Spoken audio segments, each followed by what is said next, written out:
Everyone.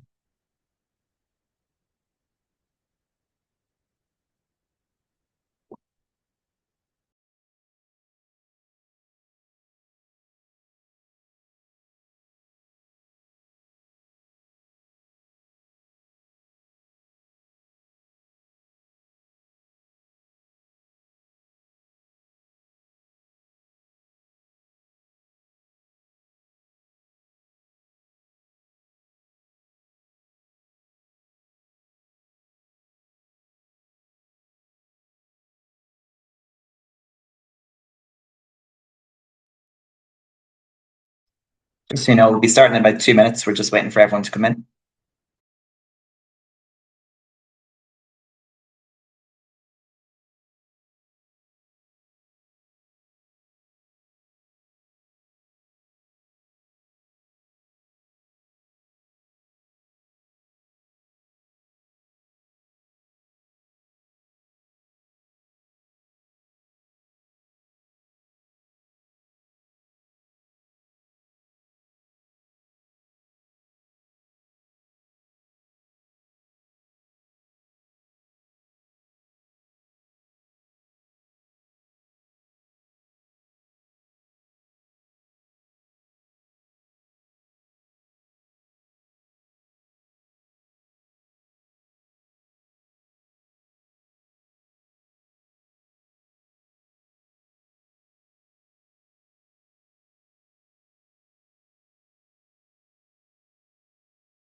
Okay, guys, I think that's enough people to join. We'll start. To start with a little apology, my camera on my laptop isn't working today, so you'll have to listen to my voice. You can pretend it's radio, I suppose. So as you all know, this webinar has been hosted by the European Emergency Number Association today. For those of you who don't recognise my voice and the Irish accent, my name is Peter Lonergan, and I am the Senior Policy Officer at ENA, and it's my pleasure to open this session on behalf of ENA. Today's webinar will be on the topic of emergency satellite communications, which is something that I think we can all agree has had quite a few developments over the last 12 months. We're going to briefly outline the key concepts in that set on this topic, and also some recent developments and their potential impacts on access to 112. And then we'll also have a Q&A session at the end, so you can ask me all your questions. A few housekeeping points. This webinar is being recorded, and it'll be available on our website shortly after the session. As we're on Zoom, automatically translated captions are available. So you can find the captions button at the top of your screen in Zoom. You can click on the arrows shown, and under Translate To, you'll find a list of languages that you can listen to me in. And if you want to change languages, that's during the presentation. That's also possible. But before we begin with the main content for today, I'd like to invite you to participate in a brief interactive activity using our Slido platform. And this will let us get to know you a little bit better. So you should now see a smartphone, or not a smartphone, a QR code on your screen with a link. So if you enter into that, you can answer our questions.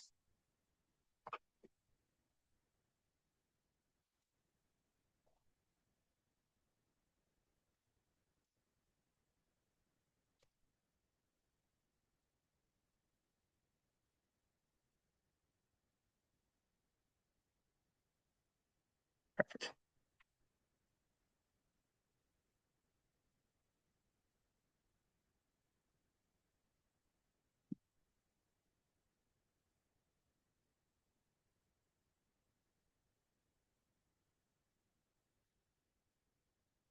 It's good to see some representatives from different countries, including the great state of Word and Romania. Okay, Romania is getting popular.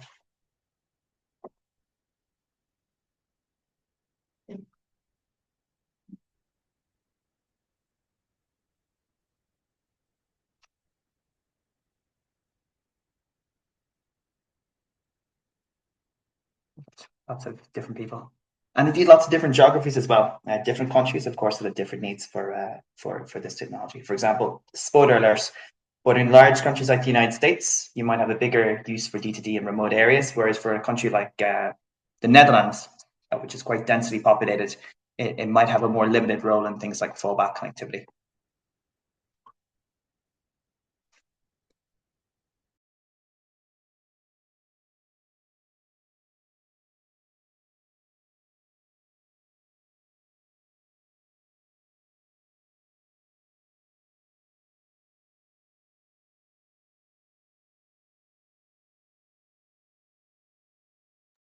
Perfect. The next question now is on what sector you all represent. Are you from emergency services, private companies, NGOs, academia? So far, we're all from private companies. Oh no, never mind. Lots of emergency services coming in now.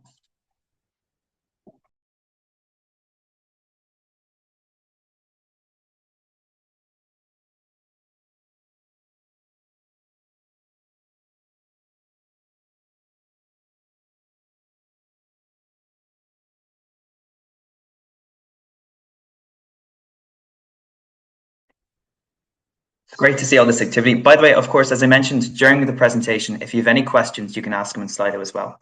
And if you're interested, you can look at the questions. And if you think someone else's question is very good, I believe you can vote for it. And then we can prioritize answering the question.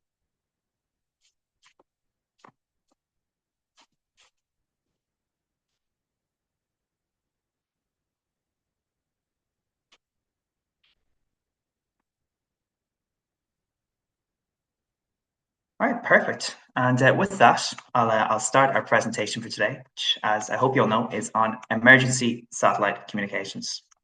Now, in my original version of this presentation, I had a Star Wars style presentation, but I don't know if Gary will be happy with me doing that on an external webinar. So here we go. So for today's seminar, there's going to be a few kind of sections to try and get you all introduced to this new technology. The first and most kind of technical part will be introducing key concepts for satellite communications. So satellite communications are actually quite similar to terrestrial communications, but there are a few kind of technical, quite important differences that I think it's important to note. Once we've established that, we'll look at the current state of the market for direct-to-device and non-direct-to-device. Don't worry, you'll learn about these topics soon. And to see, if these services are actually in the market, because of course, if they aren't, then there's no added value for emergency communications. Then once we've established that they are, we'll look at the potential of these services to improve emergency communications, what these services, and in particular direct-to-device, needs to actually meaningfully improve access to 112, some future EU legislation on the topic, and lastly, a couple of conclusions. But as I said, we'll start with the key concepts in satellite communications. And there's a few we're going to address today. The first and probably most important is the distinction between direct-to-device and non-direct-to-device. Then we'll also look at orbits, latency, and bandwidth, which have a big impact on quality of service and coverage. And then we'll have a quick look at other existing satellite technologies like satellite phones, satellite internet, and global navigation systems. But to start with, I think the most important, which is the distinction between direct and non-direct-to-device satellite communications. So traditionally, satellites have connected to, the way satellites worked is that they connected to a satellite dish on Earth, which then provided services to a nearby location. For example, one of the big uses of satellite connectivity in the past has been satellite TV. So you have a satellite dish in your house, the satellite connects to it, and then it uses that connection from the satellite dish to provide television to your house. And of course, satellite internet works the same way. This technology is known as non-direct-to-device communications because the satellite doesn't actually directly connect with the device, like a television or a phone. It connects with a satellite dish, which then provides local connectivity to devices. However, the big new development is that satellites are now also capable, some satellites are now also capable of directly connecting to end users' devices like phones, Internet of Things devices to provide connectivity without the use of a dedicated satellite dish. And this development is known as direct-to-device or D2D. So there are very significant differences in the quality, use cases, and coverage of both technologies, which is why it's really important to keep this distinction in mind throughout this whole presentation. Don't worry, we'll talk about these later. To give a quick overview of how direct-to-device communications or calls work, because for emergency communications, this is the real key concept. Hopefully you can see my mouse. So in the first stage, a person makes a call using a satellite or using a phone, which then connects to a direct-to-device satellite network. And that then connects to a ground-based station on planet Earth, which will connect to another cellular network on Earth, and then will connect with a person receiving a call on the other end. The key difference between direct-to-device and non-direct-to-device is that in non-direct-to-device communications, in between this guy here and the satellite, there's a satellite dish, okay, which of course you won't have on the go. So really the key values we can see here for D2D is that it's mobile. And I think one of the best analogies to understand the difference between direct-to-device and non-direct-to-device satellite communications is actually to take a step back to Earth and look at the difference between cellular and fiber connectivity. So fiber, similar to non-direct-to-device, provides significantly higher bandwidth than cellular. but it's only going to be available in locations with a fixed fiber or copper connection. Similarly, non-direct-to-device, so the traditional form of satellite connectivity, has much higher bandwidth than direct-to-device, but it's only going to be available in places with a dedicated satellite dish.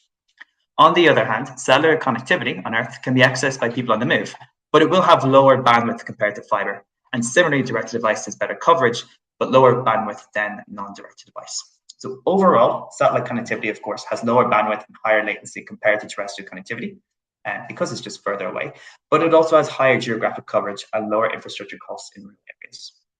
So I hope you understand the distinction now between direct-to-device and non-direct-to-device. But just to visualize it a bit better, I'll show how the two technologies are different in terms of user connectivity and user experience through a few homemade graphs. So the first here is a graph which I made myself using my artistic skills, which imagines a direct-to-device satellite providing connectivity in a given area. So as you can see, all the houses and all the people are able to connect, because this is connection on the go. It's everywhere. You don't require a satellite dish to connect, but the actual bandwidth and quality of that connection is going to be quite poor. And indeed, I don't mention this graph, but inside a house, it's going to be even lower because construction materials will actually block some of that connectivity. In a second scenario with non-direct-to-device, you'll see that this provides a higher bandwidth connection to places with a satellite dish. But of course, our dear friends who don't have a satellite dish, who are on the move, won't be able to connect to the satellite. In a third situation, an optimal situation of satellite connectivity, you'll have a non-direct-to-device satellite, which is providing high bandwidth connectivity to places with a satellite dish, while a direct-to-device satellite provides connectivity to people on the move. So that's hopefully enough to explain the distinction between direct-to-device and non-direct-to-device. I think another really important topic that we need to discuss to understand how these technologies work is actually orbits. So satellites are typically classified by their orbits, whether they're in low orbit, medium orbit, geostationary, or high Earth orbit.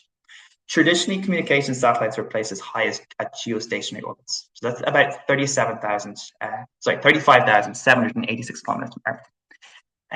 And the benefit of this was that they had larger coverage of the globe. But modern communication satellites are increasingly being placed in lower orbits of just a few hundred kilometers from Earth. So for example, some direct-to-device satellites are now as low as 360 kilometers from the Earth's surface, while LEO non-direct-to-device internet is typically at just 500 to 600 kilometers above the Earth. The placing of satellites at very low orbits instead of higher orbits was the main development which initially allowed phones to connect with satellites directly for the first time. That being said, some newer direct-to-device services like Skylo actually use geostationary satellites instead of lower orbit satellites. So each orbit, as I kind of hinted at there, has its own advantages and disadvantages. So at higher orbits, like geostationary orbits, just a few satellites can cover most of the Earth's surface. However, satellites at this distance from the Earth will require specialized radiation-hardened parts because there's more radiation out there. They're much more expensive to launch because, of course, you have to bring a satellite much further away from Earth. And because of their distance, they're going to have higher latency and lower bandwidth than satellites at lower orbits. On the other hand, launching a satellite to a lower orbit is much cheaper to launch to and build for. You don't need as many specialized parts. And they'll have significantly lower latency and higher bandwidth than satellites at higher orbits. However, more satellites will be required to cover more of the Earth, and orbital lifespans can be just a few years. And just to visualize the idea of why satellites which are close to Earth will need more satellites to cover the same area, I have a kind of an image here which kind of demonstrates that a satellite further away can cover more of the Earth with its beam. Just because it's further away, it can see more. Another topic which I think is quite important to understand if we want to understand satellite communications is latency. It's something that exists in terrestrial communications, of course, but it's much more important with satellite communications. So for those of you who don't know, latency describes the delay between data being sent from one endpoint to another. So for example, from your phone through a cellular network to reach a Google server and then send data back from that server to your device. It's measured in milliseconds, with 1,000 milliseconds being in 1 second. So for emergency communications, I think the big question is, how little latency do we need? So lower latency is always better. But for phone calls, humans will typically not notice delays if latency is between 125 milliseconds each way, so 250 round trip.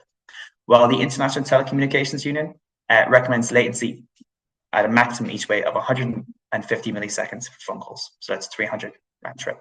Now, I know from talking to some emergency communications professionals that they've said that in practice, much lower latency is expected in connectivity of like 60 milliseconds, but for a phone call, apparently 250 milliseconds is actually sufficient for a conversation to take place. Of course, for some other uses, like video gaming, very low latency is required, but I haven't heard of someone using Call of Duty yet to access 112 yet. So latency can be a very significant issue for satellite connectivity. At geostationary orbit, for example, which is where a lot of traditional satellites for communications are, satellite connectivity typically has a latency of about 600 to 700 milliseconds. In contrast, right now in Belgium, cellular terrestrial connectivity has a latency of about 25 milliseconds, while fixed broadband latency is about 13 milliseconds. Now, satellite latency has been significantly improved in recent years by simply bringing satellites close to Earth. So, for example, in 2024, Starlink's LEO non-direct-to-device service had average latency of 60 to 90 milliseconds in the EU, using satellites that were 650 kilometers away from the Earth's surface. And actually, in 2025, they're claiming peak median latency of 26 milliseconds for the same service in the United States. That would indicate that latency is already low enough for non-direct-to-device communications to support emergency communications. For the direct-to-device satellite communications, current latency isn't clear, simply because it's not publicly available. That being said, these satellites have been authorized at much lower orbits than other satellites of as low as 360 kilometers, which in principle would lower latency. However, other factors can also impact latency. Bandwidth is the next option or topic I might mention. Bandwidth describes the amount of data which can be sent over a connection per second. It's measured in bytes per second. Just to quickly compare again with the kind of bandwidth that we have on Earth. In Belgium, in 2025, average mobile bandwidth was about 100 megabytes per second, while fixed broadband was about 122 megabytes per second. And the EU actually hopes to achieve gigabyte broadband in the future, which would be about 1,000 megabytes per second. So that's great for watching Netflix, but how much bandwidth do we actually need for emergency communications? Because to give some context, streaming a film in 4K at 60 frames per second requires about 25 to 35 megabytes per second. But once again, we don't need that for an emergency call. So from the research I found, a phone call typically requires about 12.65 kilobytes of upload and download, which is about 0.013 megabytes per second, while SMS require about 1.6 kilobytes and an AML message over HTTPS is about 1 kilobyte. So with that in mind, is the bandwidth of existing satellite services actually capable of supporting emergency communications? The short answer is that for non-direct-to-device connectivity, it is, and for direct-to-device connectivity, it might be. So to start with non-direct-to-device connectivity, and this is increasingly competitive in terms of bandwidth with terrestrial broadband. So for example, Starlink non-direct-to-device has speeds of 104 megabytes per second in June 2025, which is very far above the requirements needed for emergency communications. However, direct-to-device speeds are significantly lower.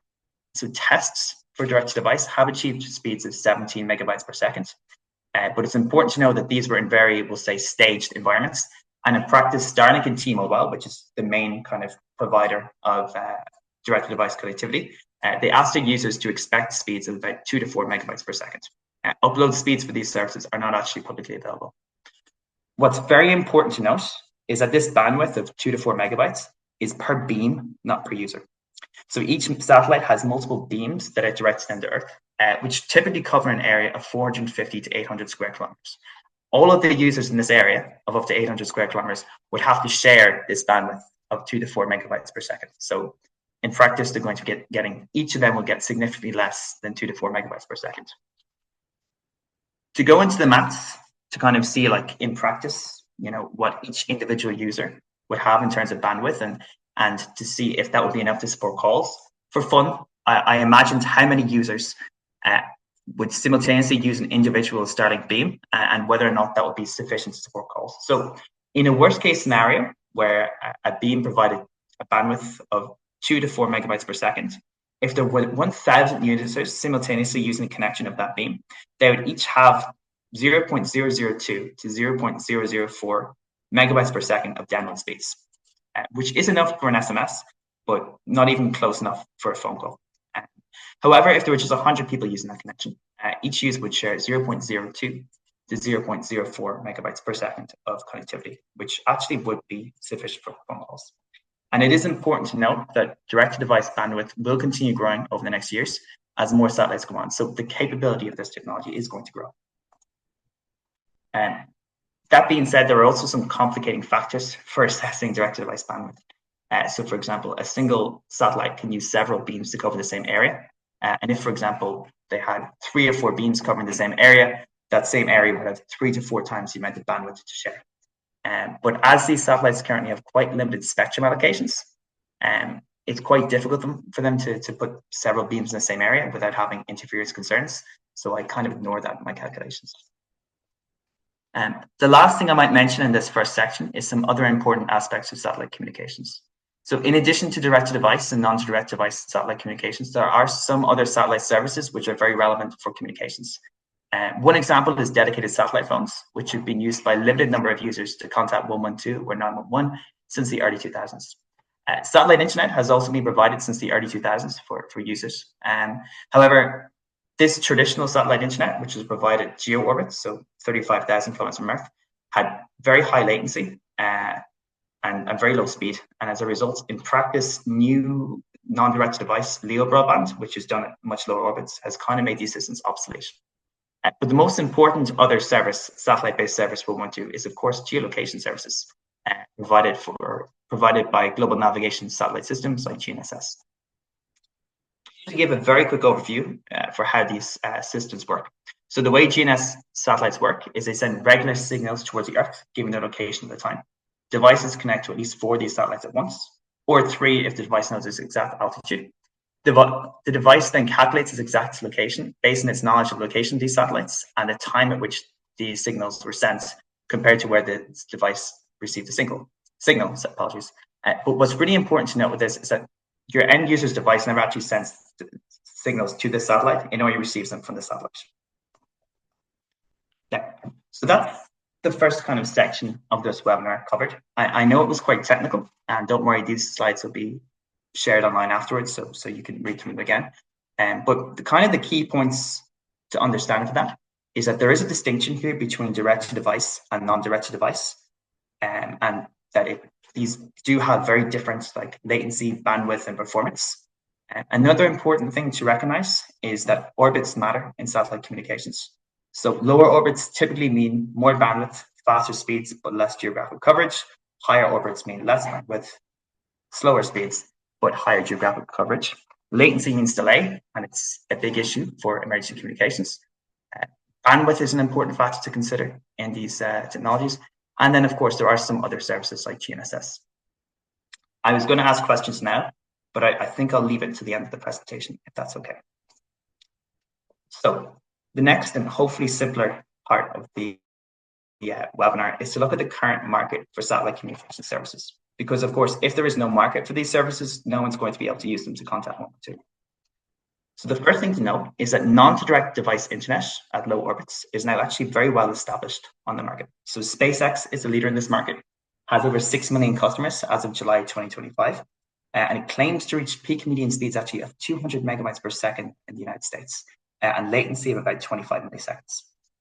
So this is actually quite comparable with terrestrial broadband. So given this technology's success in bringing broadband to remaining areas lacking coverage, some people in the EU have actually called for this service to be used to meet universal service obligations, which is an interesting development. However, similar to direct-to-device communications, there is a limitation on how many users in a given area can actually use this connectivity without compromising these high speeds. As a result, Starlink actually caps the number of users that can use its service in each area, which means that this technology can only replace terrestrial broadband in very lightly populated areas. On the other hand, direct-to-device is starting to reach the market, but it's definitely not at the same stage of maturity as non-direct-to-device services.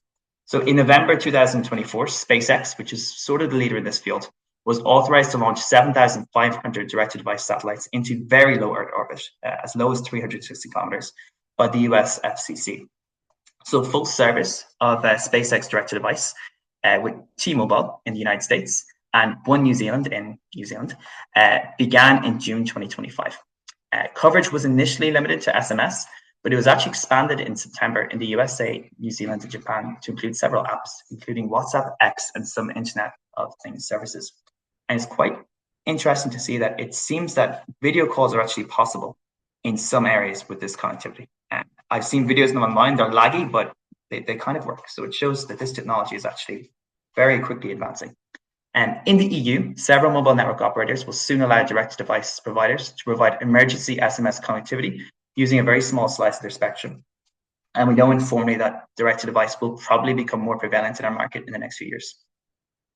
Another important point to note on direct-to-device is that while most direct-to-device services are working to either work alongside mobile network operators or essentially become their own mobile network operator, several providers like Skylo for Pixel phones and Samsung phones and Globalstar for Apple iPhones have actually directly integrated low-level direct-to-device connectivity into handsets, so that your phone, regardless of whether it has a contract with a mobile network operator or doesn't, can actually, in an emergency, have direct-to-device satellite connectivity. So that's quite an important distinction, that actually handsets are being given direct-to-device connectivity directly by satellites as well as through mobile network operators. The market is constantly evolving and is constantly being disrupted. So, for example, in this presentation, I've said that the amount of spectrum that these satellite operators have to play with is quite small. But actually in September, SpaceX announced a deal to buy additional MSS spectrum, so that's satellite service spectrum, for 17 billion United States dollars. It's too unclear and early to understand the full consequences that this will have for improving direct-to-device quality. But SpaceX claims that this new generation of satellites, which will have this MSS connectivity, will eventually have equivalent bandwidth to LTE cellular connectivity. That being said, I'm sure most of you are familiar with the owner of SpaceX and his claims. For example, I think it's 10 years ago now that we were about to get our driverless Tesla cars, and I'm still unfortunately waiting. That being said, it's very important to note that even as the connectivity of direct-to-device improves, it's simply not possible that it can replace terrestrial mobile networks. Because while latency of direct-to-device is lower compared to higher orbits, there's still higher distances from satellite receivers. We're talking still 300, 400 kilometers from your phone to the satellite, compared to cell towers on the Earth. It means you're going to have higher latency, you're going to have weaker signals, and there's going to be a stronger impact in phone batteries, because phone batteries, the phones have to strain a bit more to connect with the satellite that's a bit further away. There are also really important spectrum bandwidth limitations, particularly in urban areas. There are only so many people, basically because of physics, because of the distance from the satellites to Earth, who can share the same bandwidth in a given area. So it's particularly an issue in urban areas. So therefore, direct-to-device cannot provide equivalent quality to terrestrial mobile connectivity, at least in urban areas. But it could have a really considerable impact on connectivity in remaining white spots. With no theories so far, could, should, etc. But something interesting that I thought we could look at now is actually a report on crowdsourced mobile network data from the US on how Starlink services has been used in its first few months of implementation in the US, to try and see if the service is being used and if there's any patterns for that use, which could be relevant for emergency communications. And spoiler alert, that there was some really interesting data here. The first thing we should note is that the report found that there was typical average bandwidth for Starlink users in the United States during that time of about 4 megabytes per second. So what did this study find? So the first really big finding this technology had that I think is really interesting for emergency communications was that there are rises in use of direct-to-device communications in areas when they're impacted by natural disasters. So for example, and I'll show close-ups in a second, there was much more activity or much more demand for direct-to-device during the October to December 2024 in Florida than in other periods in Florida, because there was a hurricane in Florida around that time. And there was also a higher use from December to February in Southwest California compared to other time periods because there were fires in that area in January. And just to give a close-up here, you can see in California in the second image, you have significantly higher usage of direct-to-device during that time compared to other periods. And the reason for that was actually because there were wildfires at that time. So essentially these wildfires knocked out cellular connectivity in some areas. Cell towers were destroyed, etc. And as a result, people used this fallback direct-to-device connectivity. And once again, in Florida, you can see it's not as obvious, but you can also see an increase in demand in the first picture, which was from October to December, compared to other time periods. And that was because at that time there was a hurricane, which once again actually knocked out a lot of terrestrial connectivity. And just as a side note, the increased use of direct-to-device in Florida in November at that time was actually cited by the FCC in the United States as one of the reasons why they granted SpaceX the right to implement direct-to-device connectivity in the United States, because they could see there was a clear value add for them improving the resilience of 911. Another two findings I might mention is that while activity was correlated with white spots, so use of direct-to-device was correlated with areas where it's known that there's no cellular connectivity, its use also tends to be higher in white spots near populated areas. And the reason for that is likely due to people visiting nearby parks. I know I love hiking personally when I'm back home in Ireland. I always hike somewhere close to Dublin because it's where I'm from. So I guess it makes sense that people in the United States do the same. Another interesting finding was that some areas of common direct device use were actually in places that are officially covered by mobile networks. And the authors of this study suggested that it might be that these areas, while they're claimed to have mobile connectivity, might in reality have poor or unreliable network coverage. And as a result, that the market need for direct-to-device might actually be bigger than people expect. So with that in mind, now we know all about the key concepts of satellite communications. We're all astro engineers. We all know about how it's reaching the market. The next big thing for us to look at is to put back on our emergency communications hats and think, what is the potential of these services to actually improve emergency satellite communications, or to improve emergency communications? Apologies. So the first thing to note is that non-direct-to-device connectivity could slightly improve access to 112. So ND-to-DT devices like Starlink could improve access to 112 by providing users with a stable Wi-Fi connection in their homes in places without existing connectivity, which they could use to contact emergency services during an emergency, provided, of course, that Wi-Fi based calls are possible in their jurisdiction. However, this is not likely a significant use case in Europe, at least, because most populated areas in the EU have cellular connectivity, even if they lack fixed fiber connectivity. Theoretically, small satellite dishes could also be provided to houses or to emergency services following a large-scale disaster to provide fallback connectivity, but I don't think that's a real potential use case for non-direct-to-device. That being said, I think it's a bit clearer, especially from the study we saw in the United States, that direct-to-device could have a relatively significant impact on 112. So firstly, it could improve access to 112 in remaining white spots. Now, I know I saw some people in this webinar for the United States and Brazil, so apologies for the Eurocentrism here. But in Europe, about 0.2% of our population officially remains unconnected to cellular networks, meaning that they lack access to the ability to call 112. This figure is significantly higher in other parts of the world, like Brazil, Australia, Canada, the United States. In Europe, therefore, at least, a bigger impact of direct-to-device could actually be to improve access to 112 in unpopulated areas, like rural roads, where we have a lot of car crashes, mountains when we're off hiking, and also offshore, rivers, lakes, etc.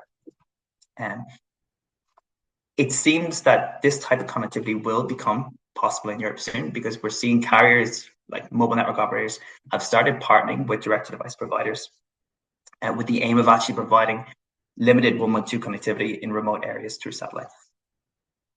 But from the report that we did on direct-to-device earlier this year, the real added value that we identified for direct-to-device in Europe was actually to improve the resilience of 112 by providing essentially fallback connectivity following a natural disaster or geopolitical event. So one thing we've learned in 2025, unfortunately, is that geopolitical and climate-based threats are growing, and they threaten the resilience of our communications networks. So in Ireland, where I'm from, in 2025, in January, we had Storm Éowyn. In 2023, we had the Slovenian floods. In 2023, we also had significant earthquakes in Turkey. And all these events severely limited access to 112. And of course, there is a very strong correlation between some disasters, which result in network breakdowns, storms, earthquakes, hurricanes, and increased need for emergency services. As I mentioned, one of the key tests which direct-to-device passed in the US was actually its use to provide fallback connectivity in the United States in October 2024 during Hurricane, I think, Helene Hilton. And that was, of course, important in the intervention decision of the FCC to approve direct-to-device in that jurisdiction. So just to list some potential uses of direct-to-device following a network failure, you could, of course, have citizens contact 112 using a direct-to-device connection, whether by SMS or phone calls, whichever is possible. But there are also other benefits for emergency services. For example, civil authorities could use direct-to-device to transmit public warnings. Emergency services could coordinate by direct-to-device if terrestrial critical communications networks fail. I know that these networks have actually failed during some power failures in 2025 in Europe. And lastly, if sufficient bandwidth is available, direct-to-device could also be used by the local populations to make sure people are safe. And one good example of that would be to check in on vulnerable people like your granny, the old person down the road, etc., by SMS to see if they're okay. So now that we've identified that there's some benefits for this technology for emergency communications, the second last thing we need to look at today, and I apologize, I know there's a lot, is what does direct-to-device need to actually meaningfully improve access to 112? Because we have the technology, but of course, it needs to be implemented and designed in a manner that meaningfully improves access to emergency services. In our reading, direct-to-device will need to comply with all the requirements of EU law for emergency communications if it is to improve public safety. So for those of you who follow EU law, you'll know that Article 109 of the European Electronic Communications Code states that number-based interpersonal communication systems, such as direct-to-device, need to ensure access to 112 free of charge. They need to prioritize emergency communications over other forms of communications. They need to route those calls to the most appropriate PSAP. They need to send core location to the PSAP, and they need to provide accessibility for people with disabilities. I'm going to really quickly go through each of these topics so we can see what satellites are currently capable of or what they need to improve.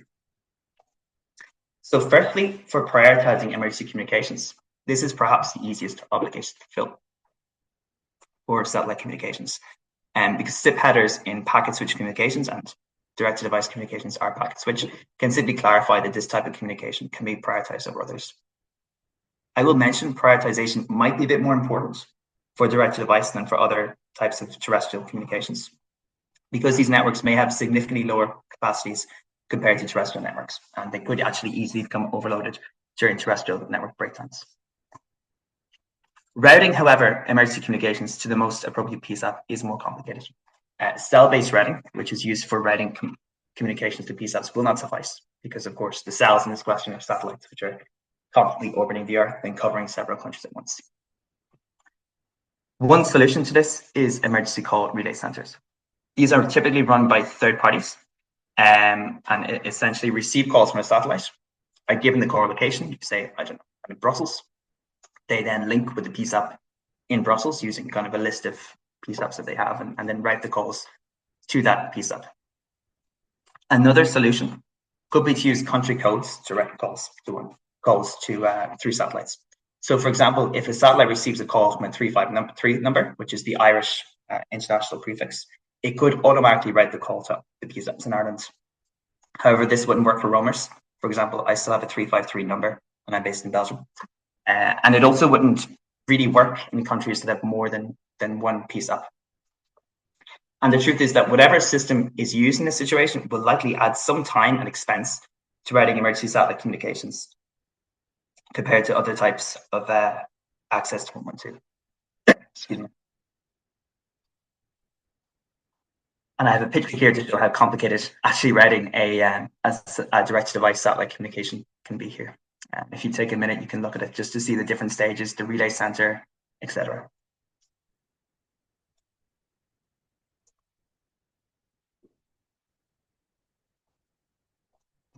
Okay. The next issue that or characteristic that we need to make sure that direct-to-device calls have is handset-based core location. So handset-based core location will be very important for emergency communications because cell ID using satellites would not be useful information for PSAPs. Because of course the satellite is constantly moving around the world, covering several countries at once, etc. Sending AML or other handset-based core location to a PSAP would require routing, and might be more valuable to an emergency call relay center actually, which routes calls based on location than to the PSAP. It seems it's very possible to transfer AML or other types of handset call location, such as CPTA flow, through direct-to-device. But one issue that we've become aware of with HTTPS core location is that some direct-to-device providers currently actually block all transmissions of HTTPS data over their networks, because typically HTTPS data is quite large and they have very limited bandwidth, so they just block it.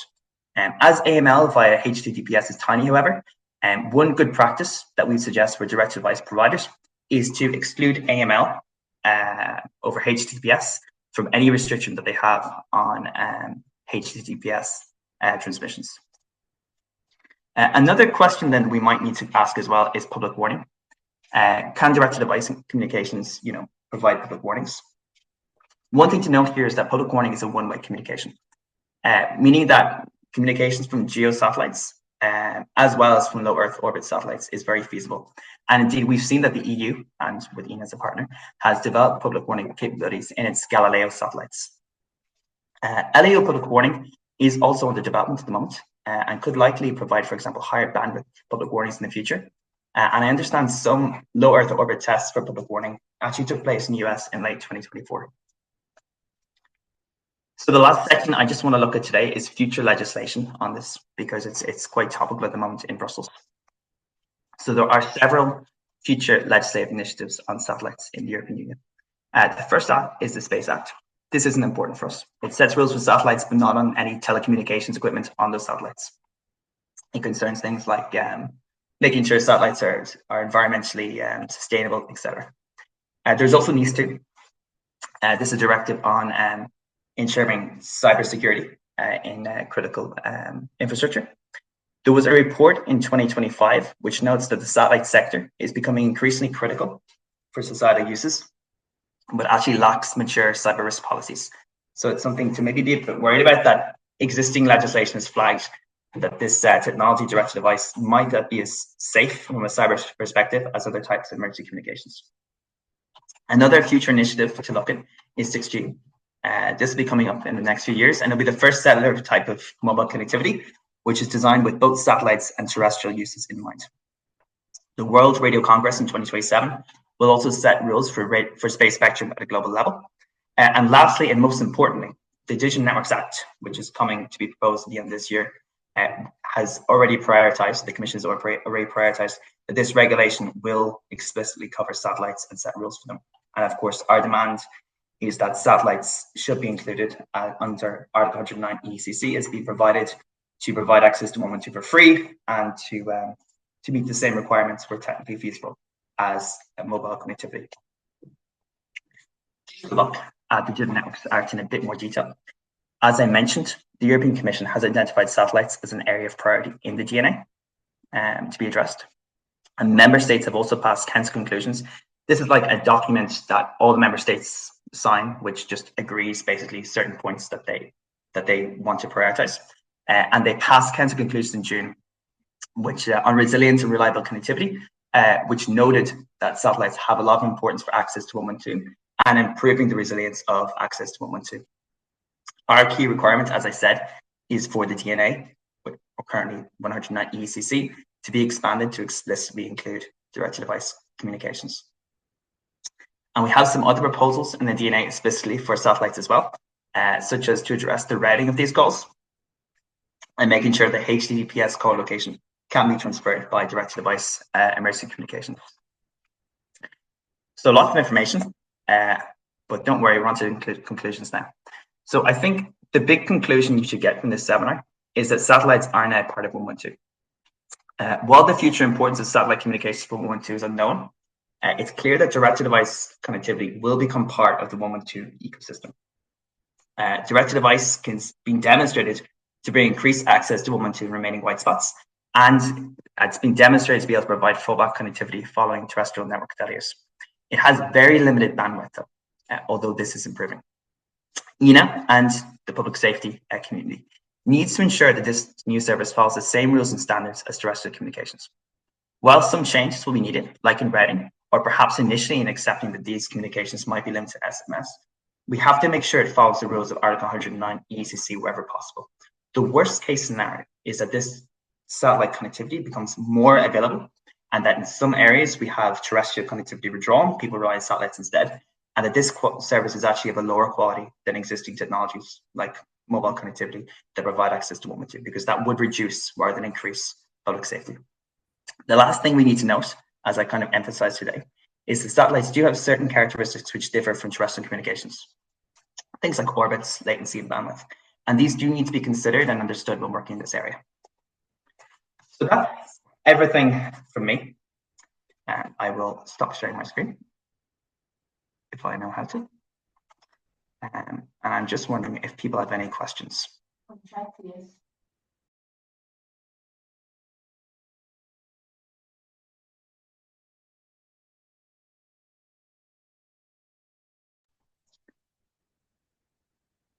So when a satellite 112 call occurs, it translates to an SMS being sent a private concierge service first, who then calls local emergency services. So should the caller's email data be sent to the private concierge, the local emergency service, or both?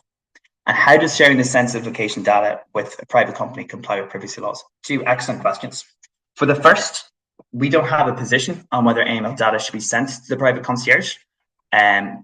But in principle, it could make sense that AML data is sent to the private concierge, or what I call the emergency call relay center.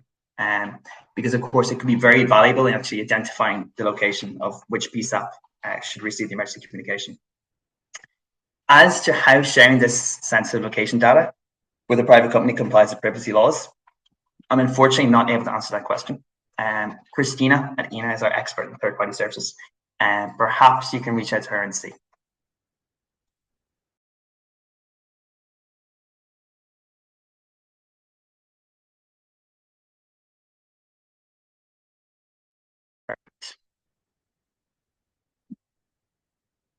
Sorry, guys, I'm just reading through your questions.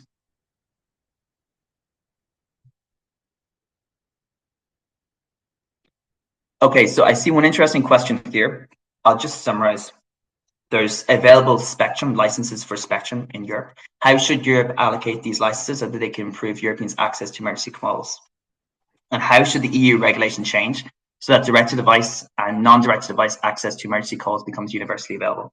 So this is once again something which is maybe a bit sensitive. We have the Digital Networks Act coming up. We don't have firm positions on both of these questions. Speaking as an academic, I suppose, if we want these licenses to improve Europeans' access to emergency calls, there are kind of two ways this could be implemented. One could be to have a common spectrum allocation process in Europe for these frequencies, so that instead of countries deciding what each of these frequencies are used for connectivity, that Europe would have one centralized approach. That's something member states, however, are not very open to. They like to kind of keep their own national management of spectrum for different reasons. Although I understand that with satellites, they recognize there might be a bit of nuance here. In my opinion, the key thing we need to do to make sure that we allocate these licenses for direct-to-device in Europe in a way that actually improves access to emergency calls is by including conditions in the licenses or in legislation that makes it very clear that if you provide these services in Europe, you have to make sure that there's co-location, free calls for emergency services that's accessible to people with disabilities, etc. And how should the EU regulation change so that direct-to-device access to emergency calls becomes universally available? The existing EU legislation is technology neutral, so it would probably be a negative step in principle for telecommunications legislation to explicitly prioritize one type of technology over another. I think this is maybe something that the market will just have to do by itself. I think in principle that's already happening. So we're seeing direct-to-device growing outside of Europe and the United States, etc. And we are seeing mobile network operators in Europe actually working to improve connectivity by linking with direct-to-device services. So this time last year, to that question, I would have said, I don't know if the market's going to emerge for direct-to-device in Europe because we have very high connectivity, etc. 1 year later, I think I can say safely the market is already kind of making sure that direct-to-device connectivity becomes universally available. For non-direct-to-device connectivity, it's a bit different. There are universal service obligations in Europe. So there are laws saying every person in Europe should in principle have access to a certain level of coverage. It's 100 megabytes per second of connectivity at a fixed location. Non-directed device could theoretically provide this, so would fiber. From our perspective, as an NGO focusing on emergency communications, whether a non-directed device should do that, whether it should be encouraged, is really not something that we should have a position on, because we're only interested in emergency communications. All that matters to us is that there's connectivity. In the findings for the US market, were there situations where direct-to-device calls were initiated from city centres where mobile coverage should exist? I don't know if there are examples of calls initiating in city centres where mobile coverage should exist, but there are many situations where direct-to-device calls were initiated from places in city centres where mobile coverage used to exist. So the distinction there is that when there have been hurricanes, fires, etc., in urban areas as well as urban areas, as well as like rural areas, there have been failures in terrestrial connectivity. And in those situations in urban areas, direct-to-device calls have been originated. I will share these slides, don't worry. And if you have any questions, you can reach out to me as well. And also go to our conference in December. We'll have at our EU Law event in December, we'll have a pretty big slot on satellite communications. I might be speaking, it might be someone else. I'll be there anyway, and you can ask me the questions. Indeed, the true GBP standard does define capabilities that would make public warning systems easier over satellites. Are satellite beams steerable, so you could increase capacity dynamically if needed in an emergency situation? The answer is yes, but as I mentioned right now, direct-to-device providers have actually quite limited spectrum allocations. So even though an individual satellite might have several beam sets pointing in different areas, and even though theoretically they could all be pointed in the same area to provide way more connectivity, because the actual breadth of spectrum that satellite has, like an allocation used as a whole, is quite limited. If they were to provide several beams in the same area, which would of course have to be over slightly different spectrum frequencies, and you'll forgive me, I'm not an expert on spectrum, but if they try to do that, there could be actually just interference in spectrum because they just don't have sufficiently large spectrum allocations to actually provide overlapping coverage with different beams. That being said, as someone else mentioned, EchoStar's MSS spectrum was recently purchased for 17 billion. I think Starlink claimed that would give them 5 times more bandwidth to work with. So it might be an issue that it might become possible in the future that you could increase capacity dynamically if needed in an emergency situation. I want to emphasize as well, the amount of data needed for an emergency call is really low. It's 12.65 kilobytes. I understand that right now there's not a huge amount of calls being simultaneously received. It's not like a typical country receives 100 emergency communications simultaneously at any time of the day. Maybe I'm about to be told in the comments that that's wrong, but I'm running with that. So we don't actually need a very high bandwidth on these systems to provide fallback connectivity for access to 112. As I said, no one's using Call of Duty to contact emergency services, unless, once again, if there's something I'm not aware of. What other questions do we have? What audio codes use direct-to-device for calls typically? I'm not sure. Apologies. When and whether Google and Apple plan to include Galileo early warning satellite service signal processing in their operating systems, I don't know. There is, and if you attend the December event on EU laws, I will tell you more. There is an upcoming regulation proposed by the Commission called the Union Civil Protection Mechanism. It was proposed in July. It's being discussed in the Parliament and the Council now.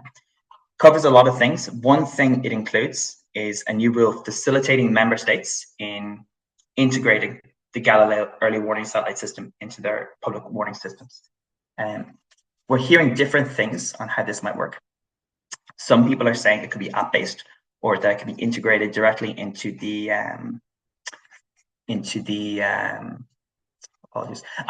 EU kind of. They're making this digital wallet. We would prefer if it's native to devices because people don't always download apps or won't always have the wallet.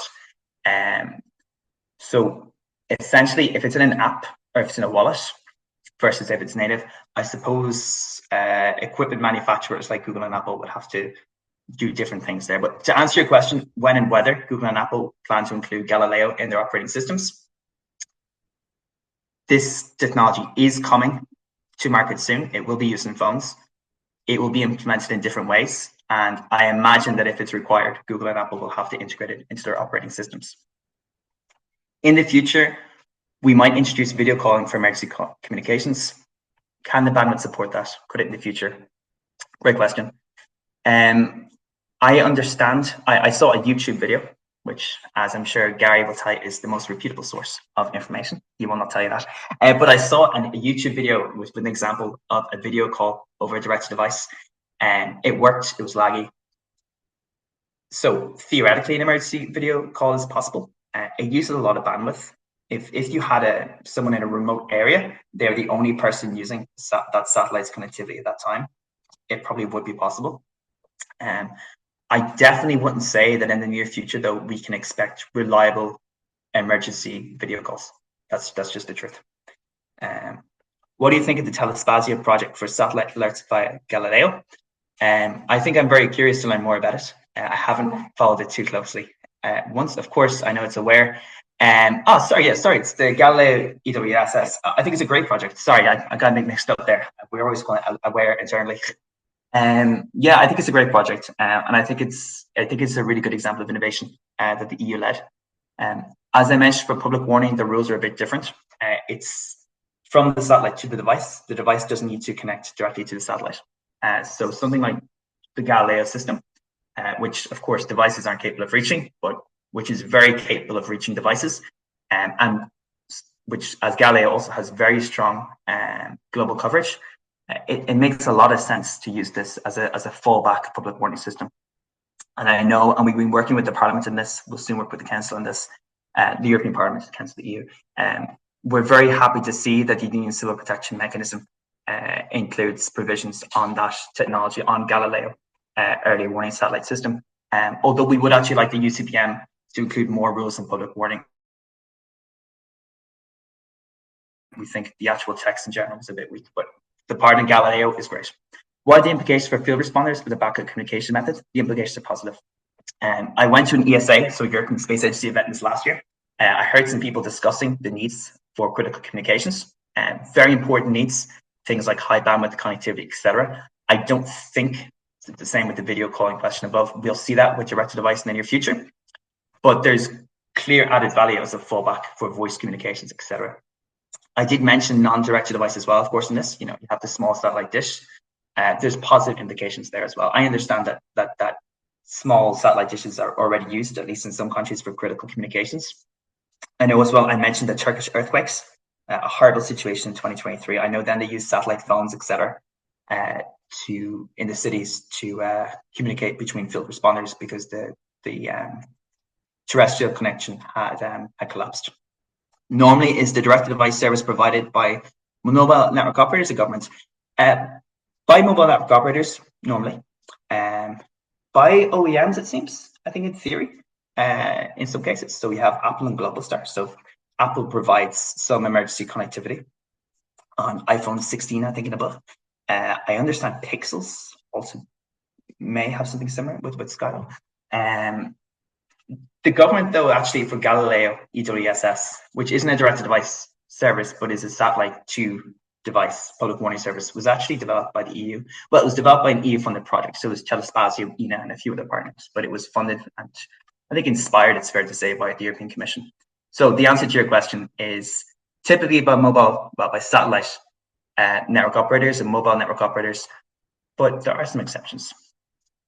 Do you have any insights from the PSAPs and how they receive and respond to roadside assistant requests coming from satellite communications?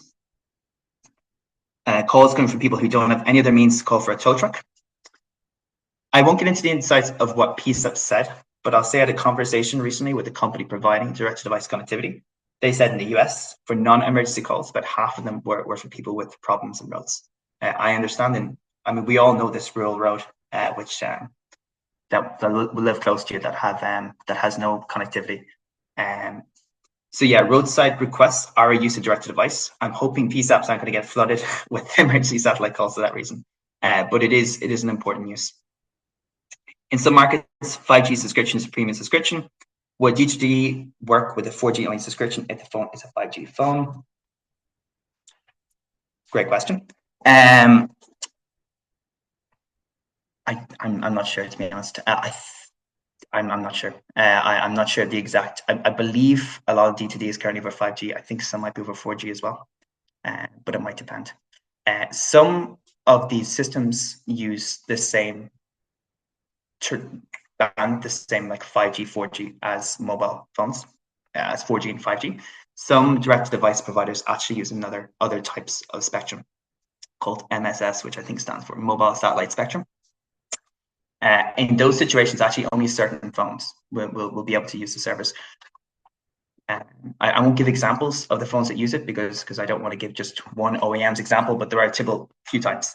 And indeed, as I saw from Google, as was mentioned, Pixel 9 actually also supports satellite SOS. Okay, that's all the questions. We're all very curious. Feel free to send me an email if you have another question, but something else you can also do once again is attend our conference in December. I think it's going to be really interesting. We're going to be discussing a few big topics like this. So this direct-to-device is quite important. We'll be discussing it then. Another big related topic that we'll discuss in December is also number-independent interpersonal communication services.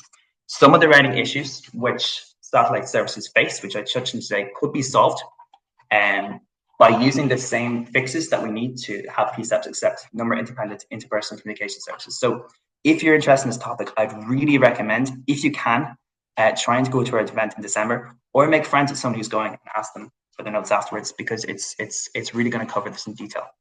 And we'll also discuss the laws connected to it, like the UCPM that I mentioned, like the Digital Networks Act. And also for those who ask about critical communications, there's a proposal on an EU critical communication system, where we'll also discuss satellites there as well. So with that, now that you're all curious about this upcoming December event, and now that we're all experts on satellite communications, I don't think we have any time for any more questions. So I hope you all enjoyed.